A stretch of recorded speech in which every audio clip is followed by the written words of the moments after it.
Check 1, 2. Check 1, 2.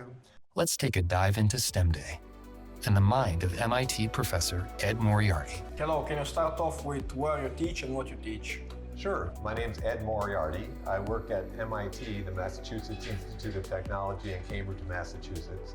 I teach many things. I work in a place called the Edgerton Center at MIT, which is a multidisciplinary center. It's not in any one department. I do a lot of engineering design. Happens a lot, but I've done photography. I taught a class called extreme photography, which is a lot of fun. I've dealt with underwater vehicles, many different things.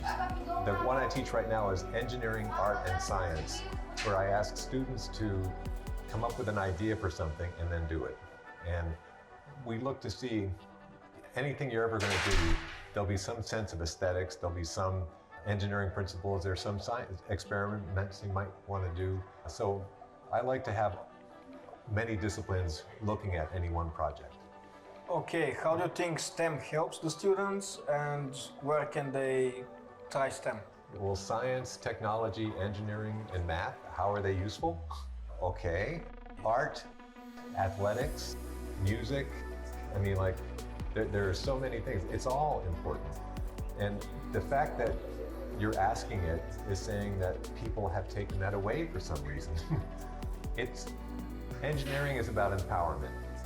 Okay, science is about understanding and learning about the natural world. Math is a language that allows you to communicate things more precisely and to understand the natural world and to build things. I mean, they're all interconnected. And if you talk about philosophy, is it separate? Is there logic in philosophy? Is there logic in engineering? You know, we tend to break these things into separate topics. They're all part of the same whole, okay? And science and technology and engineering and math and art and music and philosophy and religion and all these things shouldn't be removed. What should happen is none of them should be overemphasized. So I think every student should have STEM in their background, but not every student should know nuclear physics. Not every student should be able to build a Tesla, okay? They should understand the basic principles of religious thought, philosophy. Everything that is part of the experience should be presented. We just shouldn't overemphasize any one thing. STEM should be balanced with every school. Okay, and last question. You said you don't like the teachers who just teach what should be on the test. How do you think teachers should test their students? And do you think that there's an amount of academic stress that is healthy?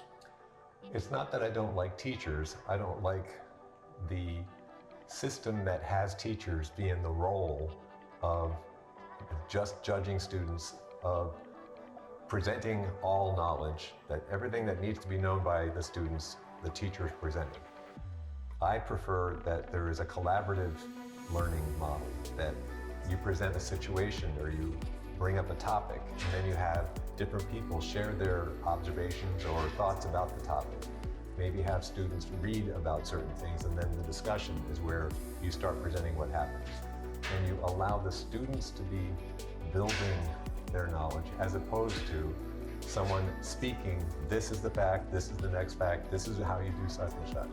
If you have one person just saying what it is, and then you get tested on whether you do exactly what they say, it is not a deep learning method.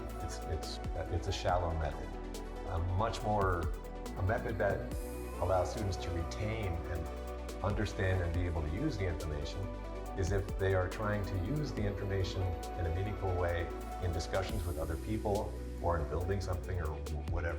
When you are using something, you understand it better than if you're reading the documentation, right? Yes, read documentation, but if you're not actually using it, the information in the documentation doesn't mean too much.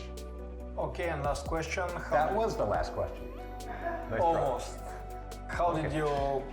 did you like your stay in here?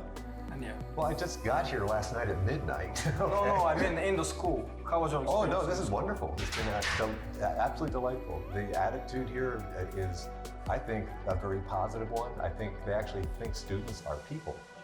You know, it's a radical concept in school that you're not just a grade, you're a person. and to teach in such a way that you can be a person in the classroom and that you can interact with other persons in there and share ideas and listen and have disagreements in a constructive way where you can understand this other perspective. That's an interesting perspective, and not just try and convince them that you're right. Okay, this is what I liked about the school, is the kind of discussion we had downstairs. People getting up there, no, I can't do that, you know, and then all of a sudden they're doing it. Yeah. Okay, that people had different opinions of what was the actual thing happening with the X's and O's. And it was a wonderful discussion. That's how I think teaching should be done. Present an interesting situation, and then let's hear how one would look at it, what observations you make, what's your method of solving it, and then communicating it to other people. And that, to me, is what academics should be about. Okay, thank you very much. You're welcome.